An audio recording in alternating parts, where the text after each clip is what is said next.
angústia, às vezes nos ressoa com muita alegria.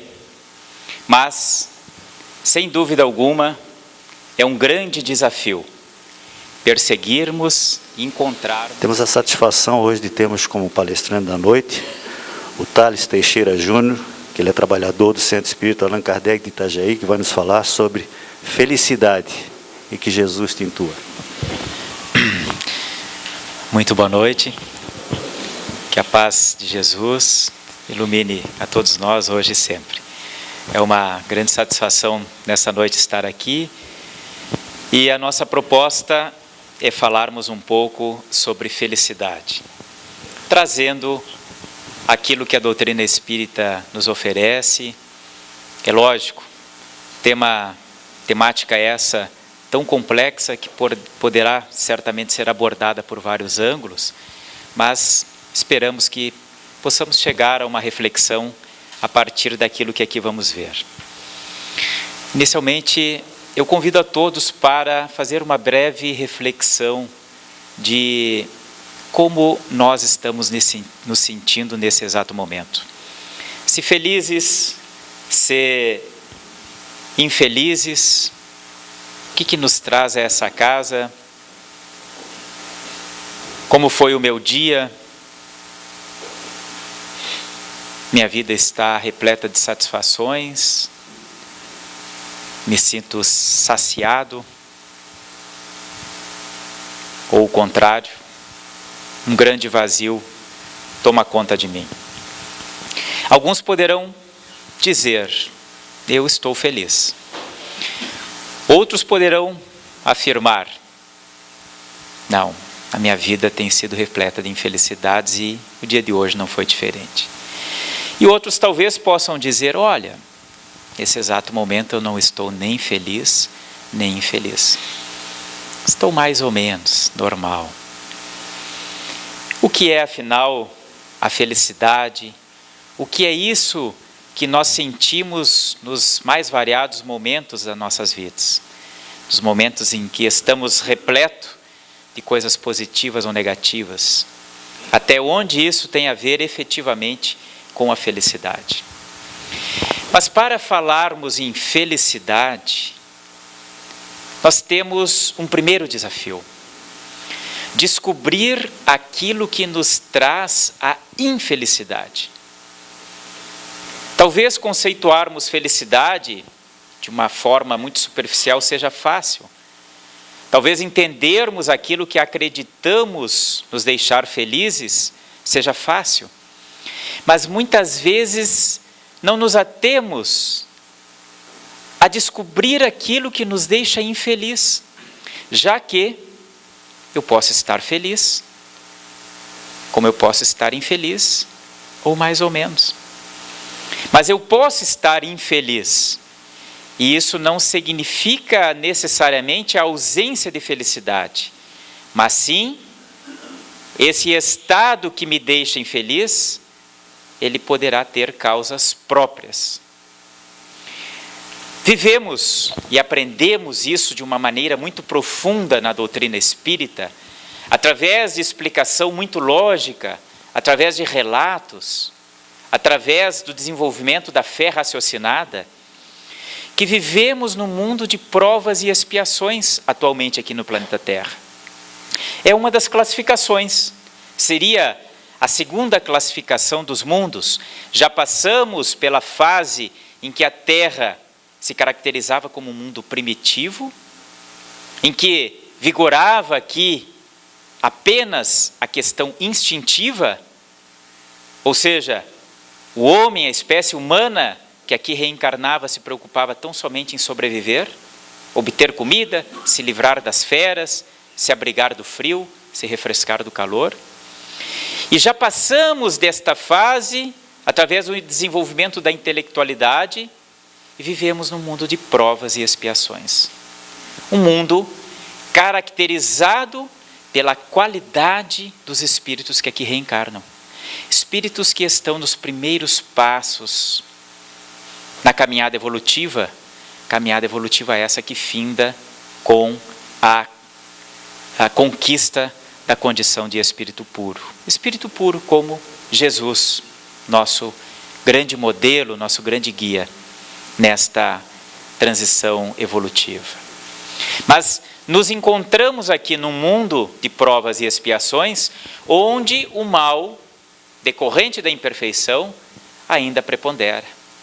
Porque ainda estamos muito arraigados a características instintivas, a características primitivas que ainda são muito fortes no mundo que nos excita tanto, no mundo que nos provoca tanto, no mundo em que é tão difícil viver, porque quando acordamos, abrimos os olhos pela manhã, sentimos fome, sentimos frio, sentimos calor, sentimos atração por outra pessoa, queremos dominar o grupo, nos sentir influentes no grupo em que estamos.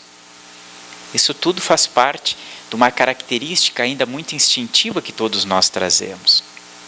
E é um mundo em que constantemente nós estamos nos sujeitando a provas. Quando a doutrina espírita nos fala, a codificação espírita, os espíritos superiores, nos falam em que vivemos num mundo de provas e expiações, é de provas e expiações, não é o contrário. Ou seja, nesta caminhada de desenvolvimento evolutivo, primeiramente surgem as experiências, as vivências que me colocam sob prova, assim como o estudante lá do banco escolar, assim como qualquer um que faz um curso e tem que se submeter a uma avaliação para provar que está dominando aquele conteúdo. É dado o conteúdo, é dada a oportunidade e o indivíduo ele é submetido a uma determinada prova, onde ele tem que decidir. E a sua decisão errada, ela provoca uma consequência. Consequência essa derivada da aplicação de uma lei universal, de uma lei divina, chamada lei de causa e efeito, lei de ação e reação. Ou seja, no momento em que eu sou colocado à prova e eu sou reprovado, não decido da maneira correta como eu deveria decidir, surge para mim uma consequência que, as mais às vezes, me é desagradável, me é desconfortável, me é dolorida, me é sofrida. E conseguimos refletir que os sofrimentos, muitos deles causas das nossas infelicidades, são decorrentes justamente da nossa escolha, da nossa falta ainda de capacidade moral ou de capacidade intelectual, que faz com que nós geremos para nós reflexos aos quais nós não gostamos muito. Quando já temos algum entendimento, e a doutrina espírita nos traz isso de forma muito intensa, nós até conseguimos enxergar o sofrimento com olhos de consolo, entendendo que o sofrimento também é um instrumento para eu melhorar, que o sofrimento, muitas vezes, é uma mola propulsora para que eu haja diferente quando submetido a novas vivências de igual características.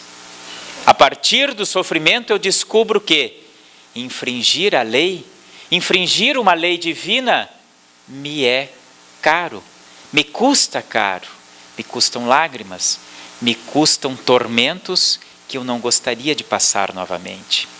Então, as causas da infelicidade, elas advêm da violação a leis divinas, quando no momento de escolhermos, escolhemos errado. E daí advêm consequências das quais eu me torno um indivíduo infeliz.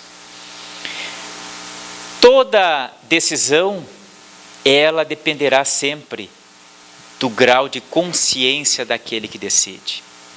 Logo, a responsabilidade decorrente das nossas decisões também serão decorrentes do grau de consciência que eu tenho em relação ao ato em que eu estou utilizando, em que eu estou decidindo, que está me fazendo decidir.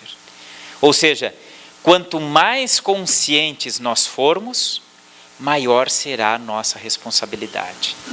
Vamos pegar um exemplo para ficar bem claro.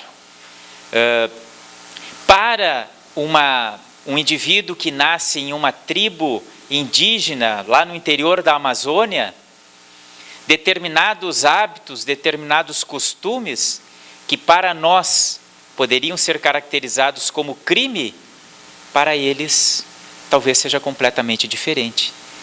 A consciência que eles têm da prática de determinados atos não é a mesma consciência que eu tenho.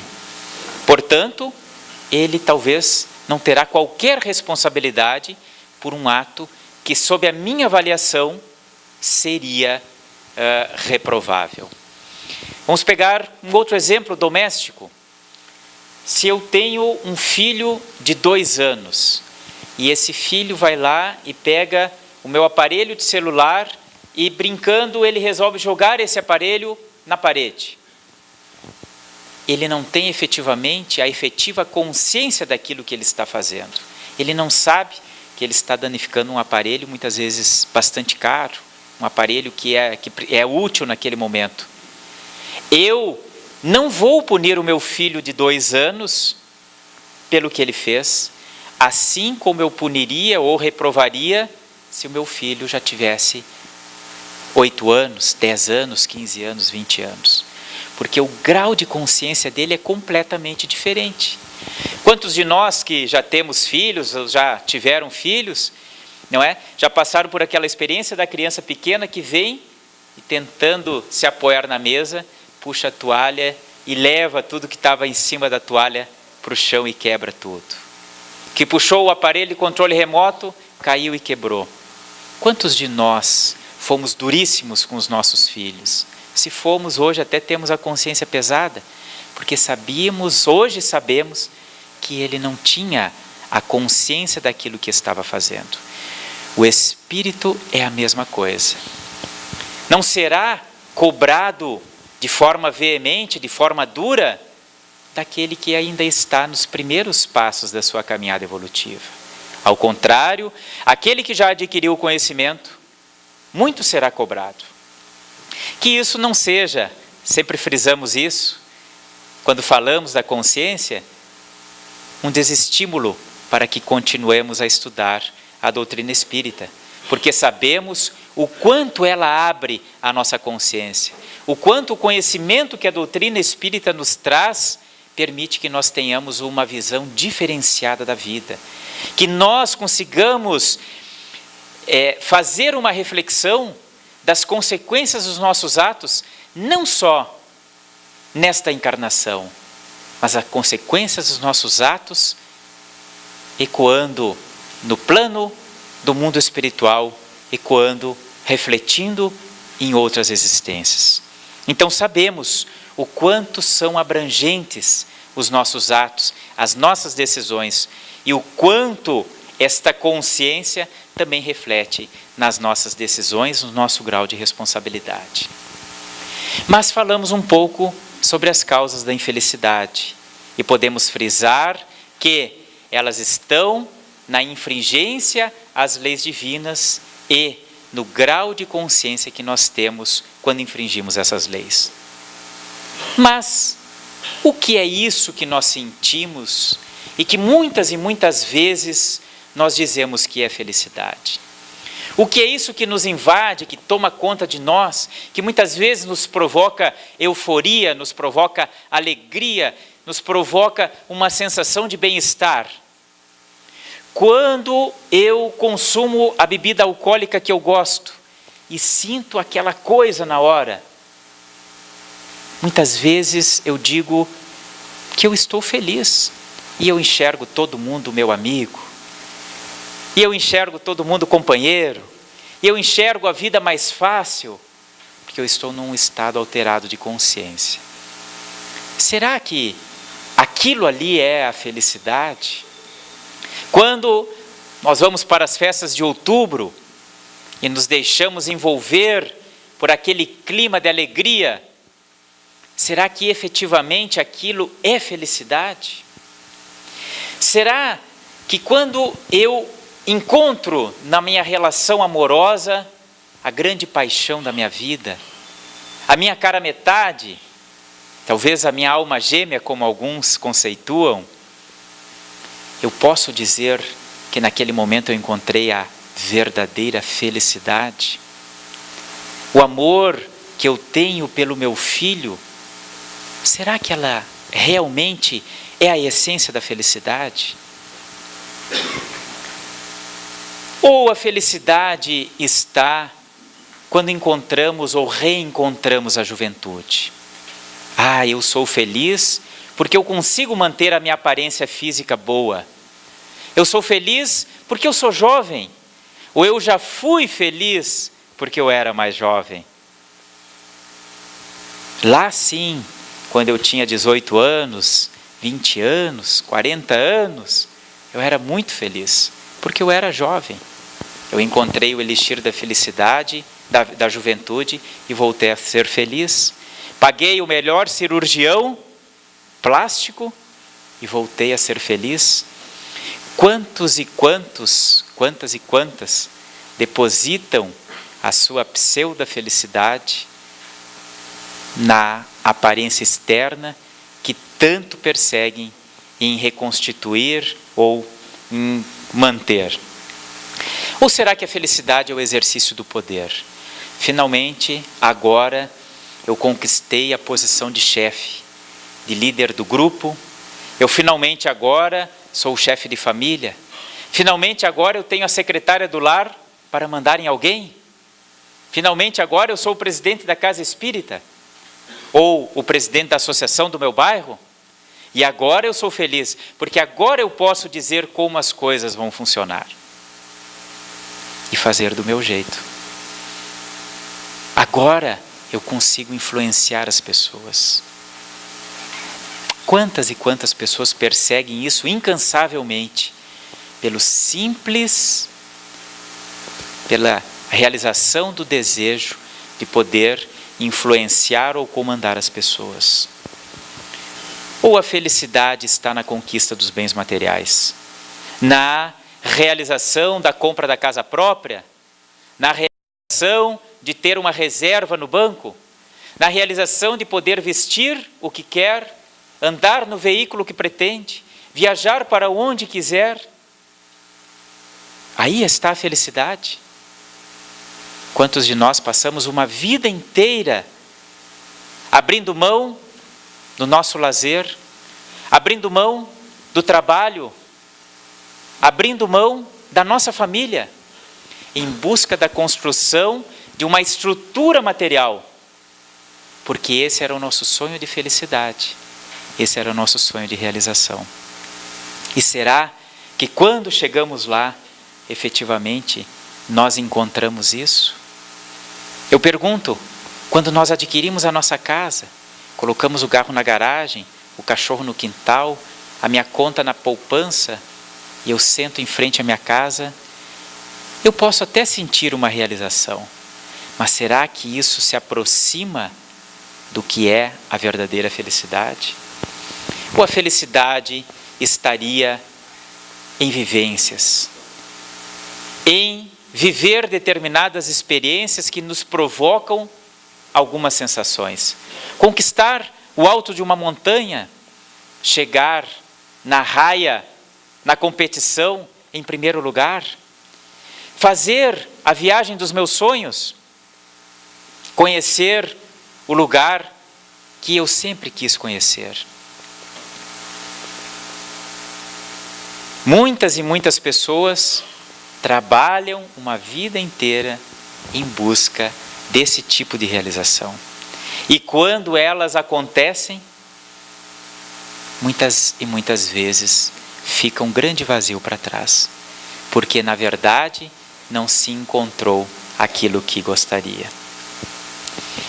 Na Bíblia, nós encontramos lá em Eclesiastes, escrito 3 séculos antes de Cristo, e que é reproduzido em Evangelho segundo o Espiritismo, a seguinte afirmativa, que a felicidade não é deste mundo.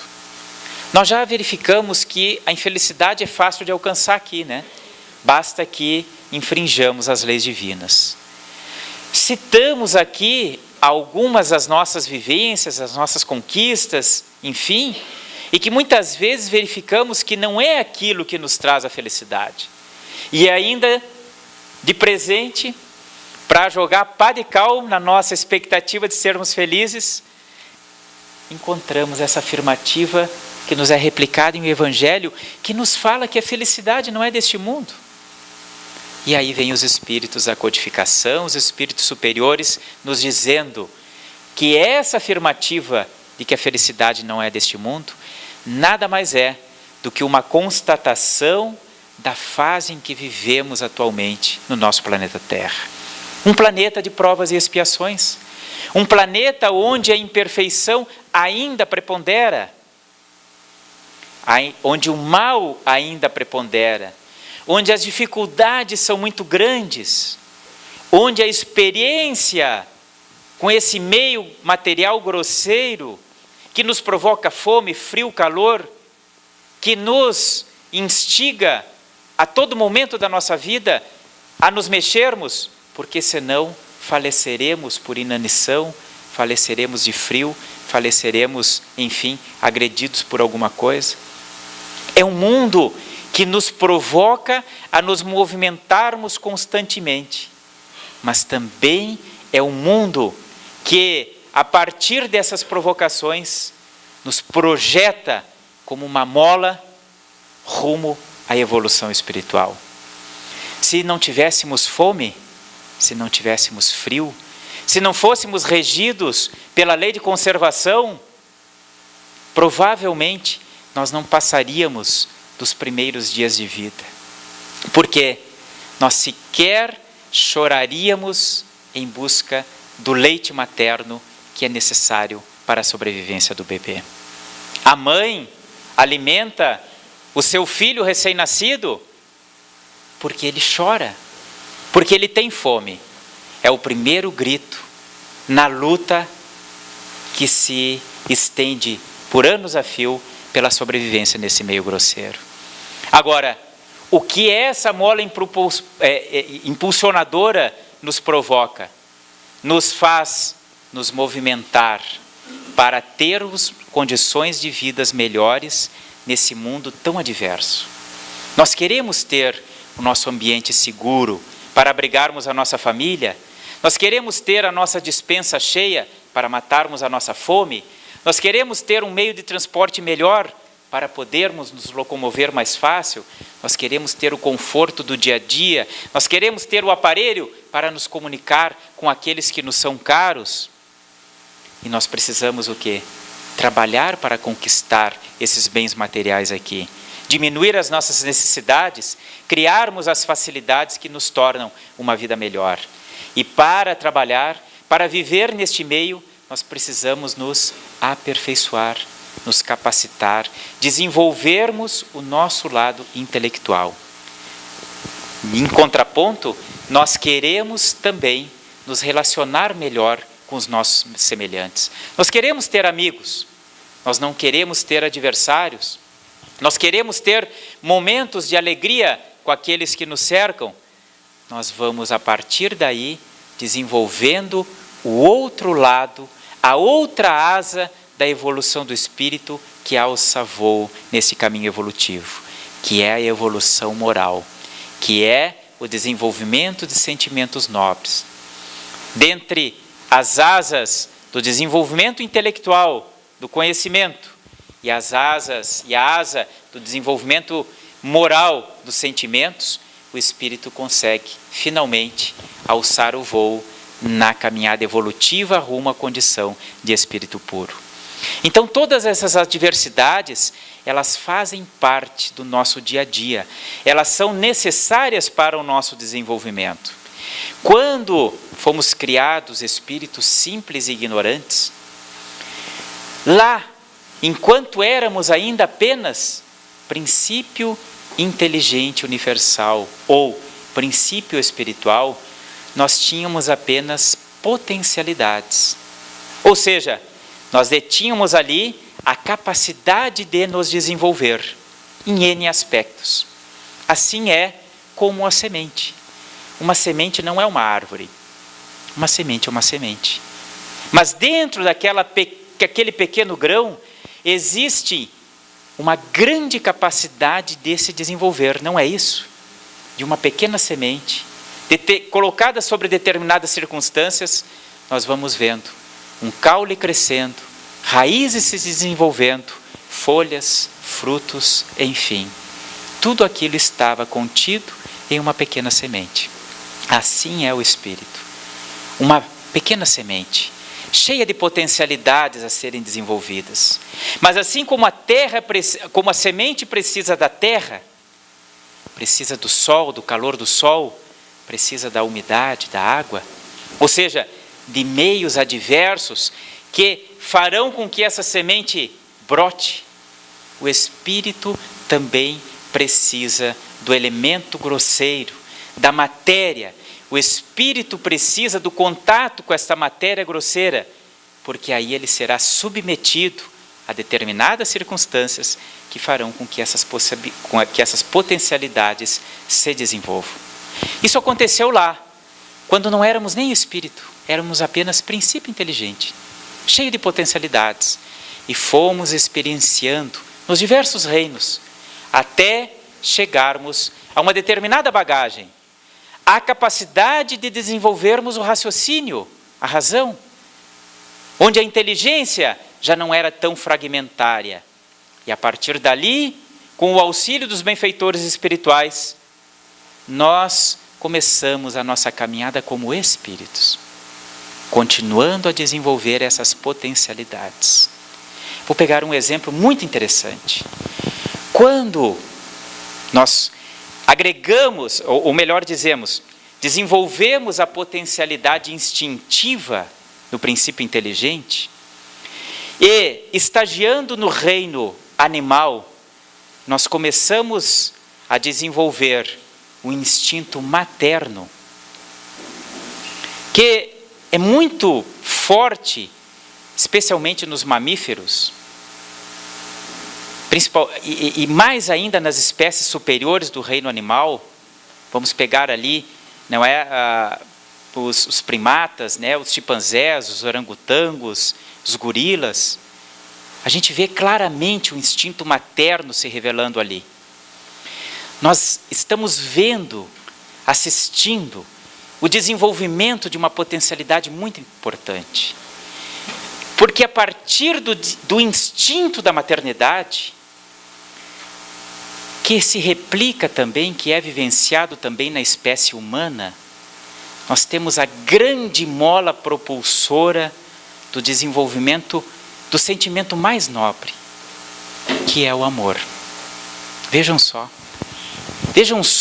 como nós conseguimos, a que ponto nós conseguimos refletir a partir da doutrina espírita.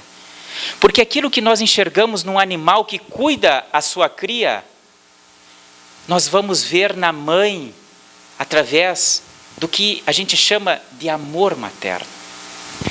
Mas que, independente se essa mãe efetivamente tem ali o sentimento do amor, ele vai ser, acima de tudo, instinto materno. Porque não há mãe que renegue o seu filhote. Não há. Muitas vezes as circunstâncias são difíceis. A mulher está passando por uma situação tão fragilizada ao ponto de ela querer entregar o seu filhote para alguém. Mas isso está violentando algo dentro dela, está violentando o instinto materno que ela traz.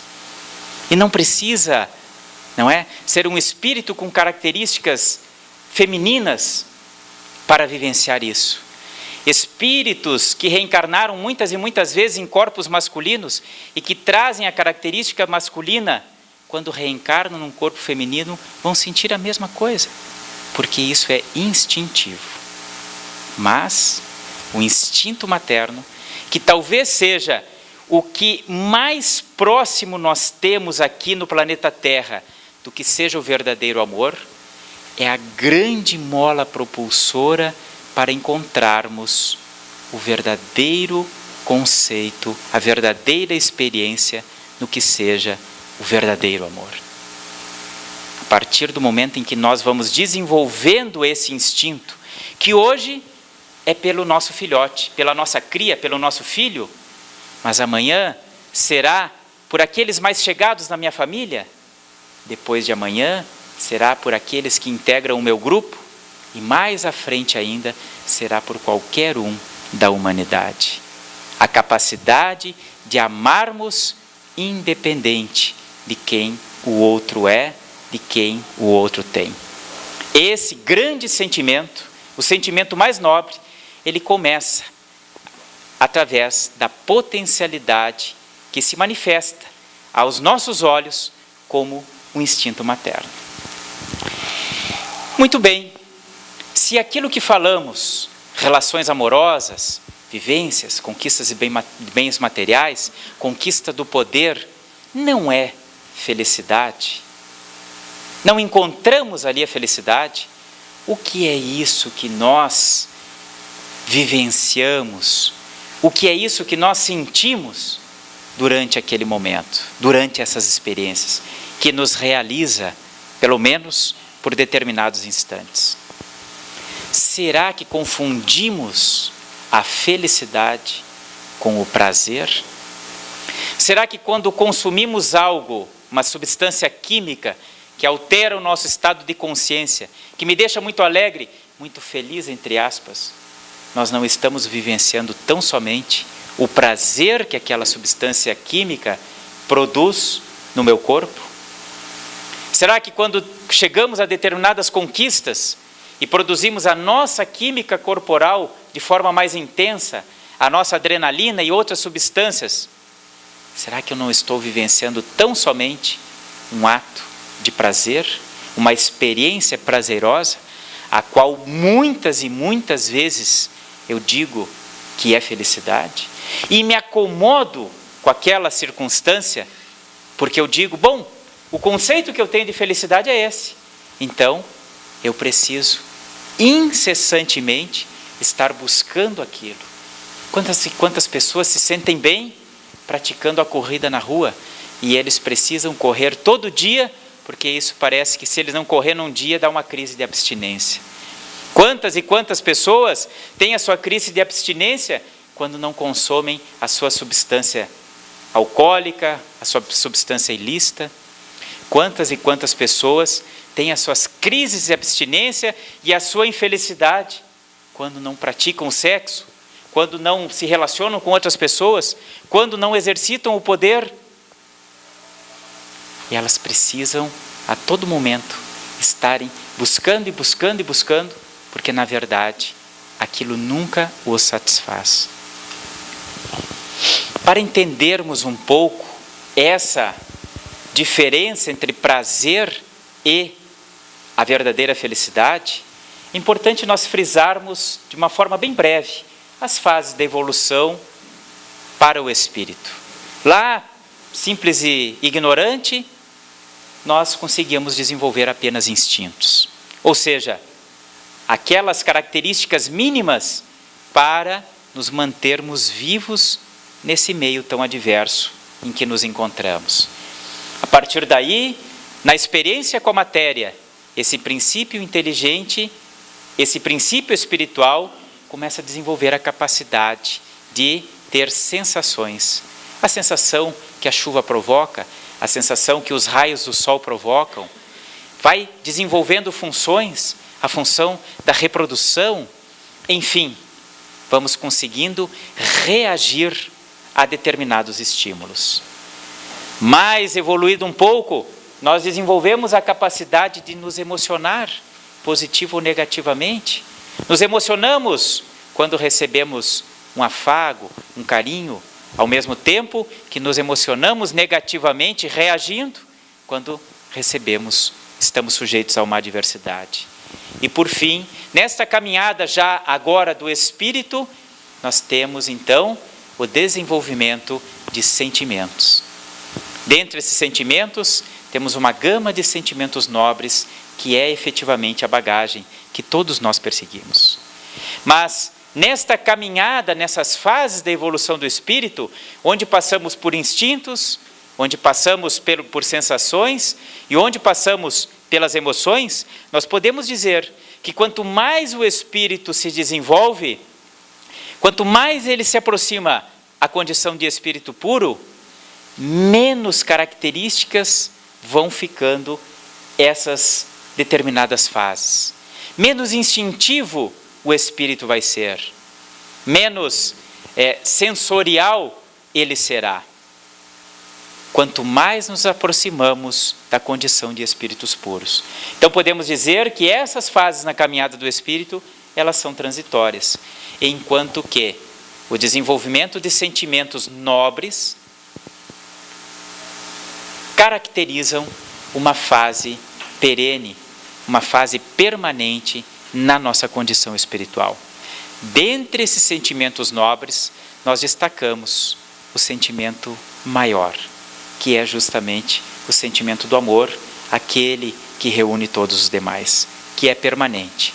E é ali que finalmente nós encontramos a palavrinha felicidade, na sua essência.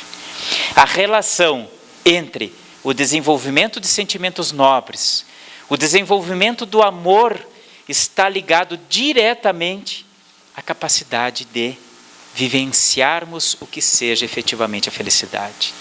Esta caminhada que o espírito faz, desde a sua fase instintiva até o desenvolvimento de sentimentos nobres, ele nos é traduzido, nos é explicado numa página brilhante de um espírito que se nominou Lázaro e que traz a sua mensagem em o Evangelho segundo o Espiritismo, no capítulo 11, amar ao próximo como a si mesmo. Quando se fala da lei do amor, Lázaro diz assim: o amor é o sentimento que, acima de tudo, resume de forma completa a doutrina de Jesus. E os sentimentos, vejam bem, os sentimentos são os instintos que se elevam de acordo com o progresso realizado. Na sua origem, lá atrás, o homem possui instintos. Mais avançado um pouco e corrompido pela vivência nesse plano material, ele possui sensações. Mais instruído e purificado, possui sentimentos. O ponto mais delicado e evoluído dos seus sentimentos surge o quê? O amor. Não o amor no sentido vulgar da palavra, mas sim o sol interior que condensa e reúne em seu foco ardente todos os anseios e todas as sublimes revelações. Vejam só, às vezes a gente vai buscar as explicações mais científicas da doutrina espírita lá no livro dos Espíritos, um livro de perguntas e respostas que nos fala realmente de tudo. Às vezes a gente vai buscar a parte mais científica lá no livro dos médiuns, na Gênese, no céu e inferno, e relega o Evangelho segundo o Espiritismo somente a mensagem moral da codificação. E nos surpreende toda vez que abrimos um capítulo do Evangelho e encontramos ali de uma forma sintética, mas extremamente sábia, explicações como essa de Lázaro, nos explicando em um parágrafo toda a jornada do espírito, instintos, sensações, sentimentos. Que bacana, né? Como é bonito estudar a doutrina espírita e descobrir todo esse manancial que ela pode nos trazer. Mas ainda dentro das obras, codificadas por Allan Kardec, existe uma questão que certamente todo espírita que vem estudando já há algum tempo, ele já sabe de cor, que é a questão 886 de O Livro dos Espíritos, que é a famosa pergunta: qual o conceito de caridade tal qual a entendia Jesus? Olha a pergunta de Allan Kardec, porque sempre há essa indagação na humanidade. Afinal, o que é a caridade? É dar o amparo moral, o amparo material? É aconchegar? Enfim, o que é a caridade? E vem a resposta magistral dos espíritos superiores da codificação, nos falando que caridade é o exercício do perdão, o exercício da indulgência e o exercício da benevolência. Só que essa questão 886, ela nos traz algo ainda mais profundo quando a analisamos sob os olhos daqueles que estão buscando a felicidade. Todos nós buscamos a felicidade. Quando nós vamos identificar nela que duas destas características, elas são verdadeiros antídotos para nós não sermos infelizes. São dois grandes antídotos para nós não nos frustrarmos com o nosso semelhante, para nós conseguirmos compreender as imperfeições alheias e não nos sentirmos infelizes com elas. Por quê? Porque o desenvolvimento da indulgência, que é a capacidade de ver, de compreender que o outro errou tão somente pelo fato de que ele ainda é imperfeito. Imperfeito como eu sou. De que ele necessita tanto do perdão quanto eu ainda necessito, porque vivemos num mundo onde todos os espíritos que aqui reencarnam são muito imperfeitos ainda. Vivemos num mundo de provas e expiações porque é a decorrência desta imperfeição. Vivemos num mundo onde praticamente todos estão no mesmo passo da caminhada. Uns um pouquinho mais à frente, outros um pouquinho mais atrás. Ora estendemos a mão para puxar, ora estendemos a mão para pedirmos ajuda, mas todos estamos caminhando juntos. Às vezes não caímos tanto, porque às vezes as circunstâncias da vida não nos provocam de forma suficiente. É muito fácil falarmos para aquele que rouba, para aquele que furta, para aquele que é violento na rua. Mas será que se nós tivéssemos submetidos à mesma circunstância em que ele viveu até hoje, será que nós agiríamos diferentes? Será que eu sou tão bom assim, mas porque eu ainda não tive nenhum enfrentamento sério na vida? Será que eu não vou ali na lixeira para buscar o pão jogado por alguém, sujo, cheio de larvas de mosca, para comer, porque eu estou com a barriguinha cheia? Coloca a gente 2 dias sem comida, para ver se a gente não vai correndo na mesma lixeira, afasta um pouquinho a larva e come o mesmo pão. São as circunstâncias que muitas vezes fazem com que nós vivenciemos e reprovemos atos que os outros praticam, mas que nós não faríamos muito diferentes. Fazendo essa reflexão, nós percebemos que nós não somos muito diferentes do nosso semelhante. Talvez nós não estejamos no mesmo cenário que ele se encontra. Muito bem, se todos estamos mais ou menos no mesmo passo, se todos somos imperfeitos, é mais fácil de nós, pelo exercício da indulgência, perdoarmos o semelhante quando ele erra para conosco. De dizermos para ele: olha, tu me magoou, tu me prejudicou, tu tirou de mim a coisa mais valiosa que eu tinha. Mas eu sei que tu é imperfeito como eu, e certamente esse teu ato foi um ato de imperfeição. E eu te perdoo. Vamos em frente na nossa caminhada. Não é assim que nós gostaríamos de ser vistos, de ser reconhecidos? Quantos de nós aqui já praticou coisas terríveis e ainda não conseguiu se auto-perdoar? Ainda não conseguiu ser indulgente para consigo, relembrando daquela decisão infeliz que tomou lá na sua juventude, que tomou lá na fase da vida em que tudo dava errado e que parece que a única saída era aquela, e que hoje isso ainda retumba de uma forma muito forte dentro de mim. É porque eu ainda não consegui abrir os olhos da indulgência. Eu ainda não consegui me ver como um espírito que foi criado simples e ignorante. Um espírito que está nos primeiros passos da sua caminhada, que como uma criança pequena ainda puxa a toalha da mesa e quebra os pratos, que como uma criança pequena deixa o controle cair no chão, que como uma criança pequena ainda cai e esfola o joelho, da onde sai o sangue e a lágrima. Nós somos assim, espíritos na nossa infância evolutiva. E nessa condição, ainda temos o direito de errar. Vamos ter sempre uma nova oportunidade. Deste erro vão surgir sempre consequências, mas ainda somos indivíduos que temos o direito de errar e o direito de uma nova oportunidade.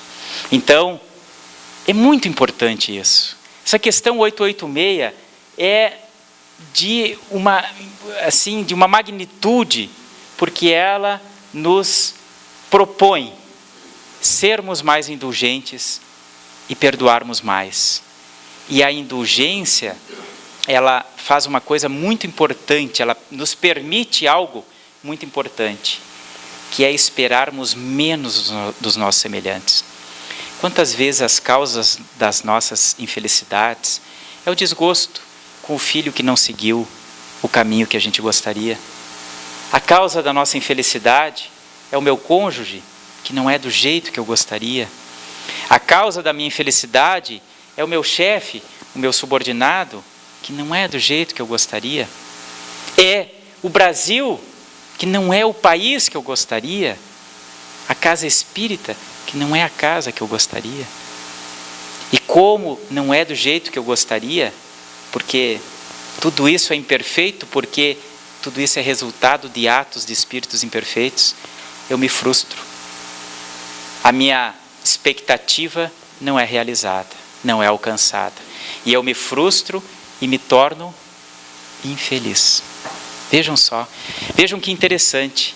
Alcançar a felicidade não é a mesma coisa que não viver a infelicidade. Nós podemos termos uma atitude para não sermos infelizes, que necessariamente não nos provocará a felicidade. Mas e aí o que nos provoca a felicidade? O que nos faz vivenciarmos a felicidade verdadeira? E aí nós vamos para o terceiro elemento da questão 886, que é o exercício da benevolência. Quando exercitamos o amor, quando conseguirmos enxergar o nosso semelhante, não como um indivíduo apartado da nossa vida, mas como um indivíduo que faz parte da criação divina. Quando eu consigo enxergar a dor do meu semelhante como parte da minha dor, quando eu consigo me sensibilizar pelas vicissitudes as quais o meu semelhante passa.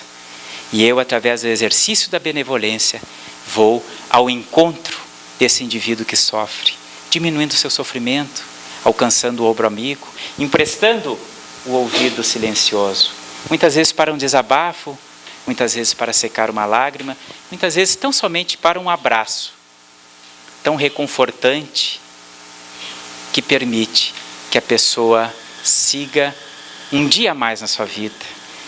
Tão reconfortante que muitas vezes permite que o copo da angústia, do desespero, esvazie um pouquinho, mas um pouquinho que vai evitar que esse copo transborde e muitas vezes se transforme num homicídio ou num suicídio. Então, é o exercício da benevolência, do amor, o amor em ação é que efetivamente nos trará a condição da tão sonhada felicidade. Felicidade, que é um estado interior de plenitude permanente, né, no amor e na consciência tranquila. Cada um vai ter o seu conceito de felicidade. Cada um vai encontrar a felicidade à sua moda. Mas o caminho é só um, o exercício do amor. Porque é através do amor que nós vamos efetivamente alcançar realizações permanentes na nossa caminhada evolutiva. E quando tivermos dificuldade em encontrarmos a decisão certa, quando estivermos naquela encruzilhada da vida que não sabemos o que fazer, não sabemos como agir, naqueles atritos que temos com os nossos semelhantes, naquelas frustrações que ainda me são muito fortes, lembremos sempre da grande mensagem de Jesus, quando lhe perguntaram qual era o maior mandamento. E Jesus frisou, está escrito, amar a Deus sobre todas as coisas. E quando Jesus nos fala em amar a Deus, Ele nos fala em amar a toda a obra divina. Amar o ambiente em que eu me encontro, amar o meu planeta, entrar em harmonia com o mundo em que eu estou. Amar ao meu semelhante, porque o meu semelhante também é obra de Deus. Mas Jesus foi mais claro ainda. E ele disse, e seguindo o primeiro mandamento, existe o segundo. O segundo mandamento é amar ao próximo como a si mesmo. Como fazer isso? O mestre Galileu também explicou. Fazendo ao outro o que gostarias que o outro te fizesse. Nesses 2 mandamentos está toda a lei e os profetas. E Jesus conseguiu traduzir para nós tudo aquilo que estava escrito na Bíblia, tudo aquilo que viria depois, porque nós não precisamos mais de um líder religioso interpretando escrituras sagradas para a gente, interpretando a partir da sua visão imperfeita. Nós não precisamos mais disso, porque nesses 2 mandamentos, apenas nesses 2 mandamentos, está toda a lei, estão todos os profetas, e são mandamentos muito claros para qualquer um. Que esse Mestre Jesus, que esse Espírito amigo, que trabalha incansavelmente, incessantemente, pelo desenvolvimento da evolução aqui na Terra, pelo nosso desenvolvimento, para que encontremos a felicidade, nos abençoe hoje e sempre. Vamos orar.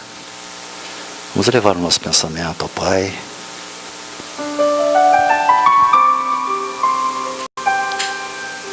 Que possamos fechar os olhos, respirar profundamente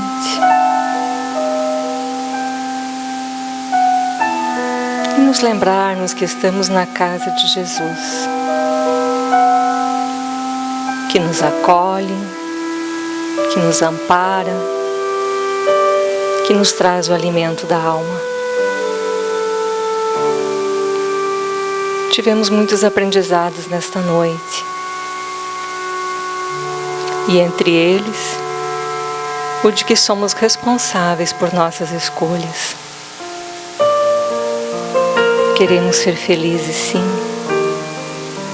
Então, a partir desses ensinamentos, nós te pedimos, Mestre, o auxílio, para que tenhamos a sabedoria para orientar as nossas atitudes, para fazermos as nossas escolhas e podermos assumir as consequências que elas nos trazem. Estamos num mundo de provas e expiações, aqui tantos exemplos ao nosso redor temos.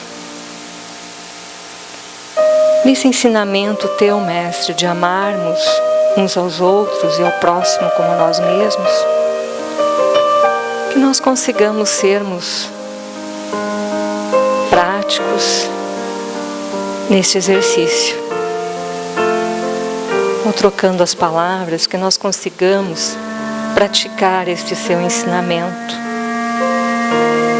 Que em todos esses momentos nós possamos sair do instinto,